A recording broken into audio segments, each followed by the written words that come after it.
Hi, it's Micah. Let's dive right into the decks of 2021. So, the Magic of You, I was pretty sure I have this before, or my friend did, and I used it. And I kept thinking about it. So I was like, I just rebought it. Had to have it. I haven't really been using Oracle, but this deck is just beautiful and dark and different. I like it a lot. It's not expensive, it's mass market. Yes. The magic you seek is inside of you. Let it flow. There's like a cool ostrich card. And there it is. Yeah. Look at that. Nice. I'm going to have a huge mess by the time I'm done making this. Alright. Vintage Wisdom Oracle. I thought I would like more than I did. It seems like on videos it shows up really vibrant. But in person, it just feels kind of flat. I don't know. I just think this is not the year for oracles for me, maybe. I'm not going to get rid of it. I'm going to think about it.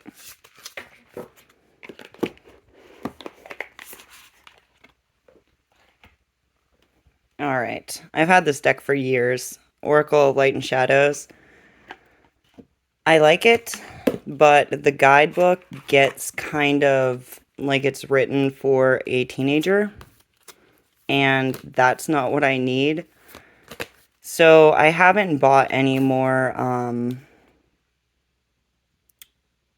Jasmine Beckett Griffith decks, even though I heard like the vampire one, the book descriptions are more adult themed than this one. But some of the cards, like I grew up looking at her art, so yeah, she's gonna stay. Earthly Souls and Spirits. This is, I think, the most expensive deck I own. Make playing cards is no joke. They are pricey. And I don't use it. I hope that the mass market one comes with a better, like, keywords. I think in the big size of the deck, it had more descriptions or like a sentence or something. I could absolutely be wrong. But like, this is what you get for the guidebook. And I don't know. It's not working with me at this moment, but we'll see. So I really wanted to make this video because my last video was about the Modern Mary Oracle and how upset I was, and I do not want to be a Debbie Downer. I still am emotional about it. I'm not going to get rid of it. It's just something that I need to work on, and if it didn't mean so much, I don't think I would get so upset. So the fact that I have that reaction, I think is important. Like, I'd rather have a big reaction than no reaction, because then it just falls flat, right? So this is the, I think, only used deck that I have. Mildred, Payne, Oracle of Black Enchantment. I haven't used it, but I think it's super cool. It's like the blue version, the Midnight, I think it's called. And every card has like a double meaning. Let's see if I can find one that like I remember. Well, there's like the life cycles, right? Like your soul changing bodies, changing phases. Okay, so like this card, like, are you the devil, like, talking bad about people, and the angel's like, hey, like, maybe you shouldn't say that? Or, like, are you the angel? Like, do things need to be said? I'm explaining this terribly, but I'm sure there's really good walkthroughs on it. It's just super cool. I could not pass it up. I'm trying to learn how to like pause while I do things, so this might be a little broken. This is the Urban Crow Oracle by MJ Colony, and I have a few of her decks. I used this a bit when I first bought it, but I just don't think it's an Oracle year for me. Like, I don't know. I just want to read tarot. It's not going anywhere, so, you know, my phases go in and out. Alright, Lost Hollow. I've showed this a few times. I wanted to show decks that I haven't really shown on my channel before I go into the ones that I have. Love it. It's awesome. And it, like, I don't know. I think the limited color palette, when you, like, spread out some cards, it makes it, like, not as busy, even though there's stuff going on in the artwork. And the book's really good. I want to do a,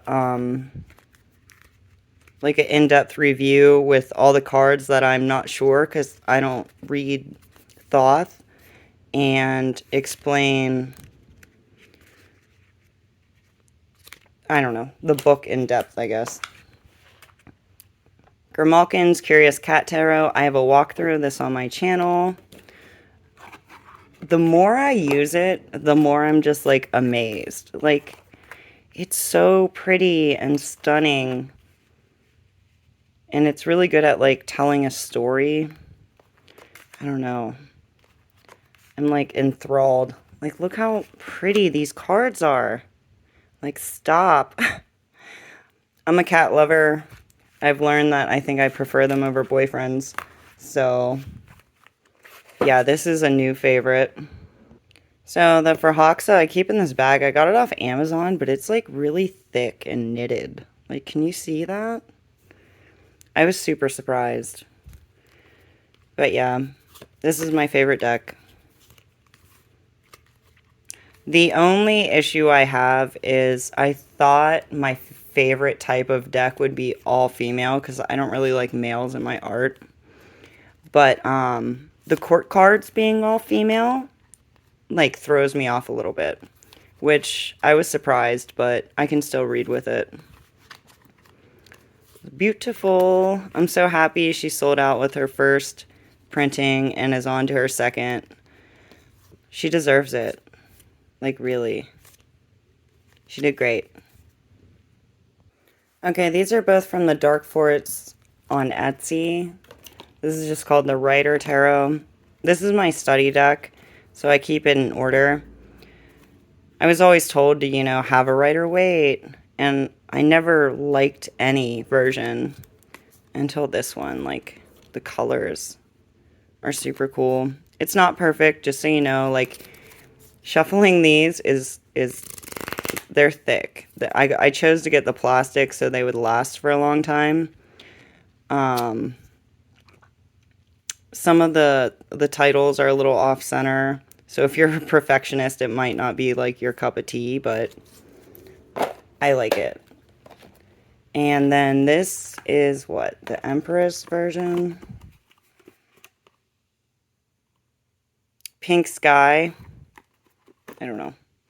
But this is, like, my heavy-hitting deck. Like, my Spitfire deck, like, I just ask, like, question, question, question. And it's a really good reader. Really happy I got this. So, the Deviant Moon is what got me back into tarot. I took a break for a year or so, maybe two, maybe a year and a half. I don't know.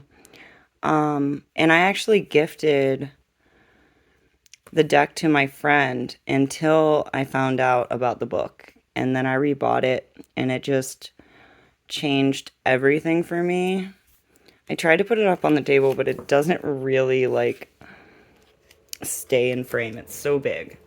Let me grab it. So I rave about this book all the time. Don't want to knock anything over or catch it on fire. But, so when I read from this book, like, I read the whole thing, And I don't read reversals, but the upright and reverse meanings I read from this, and I usually take some out of all of it. It just really makes sense.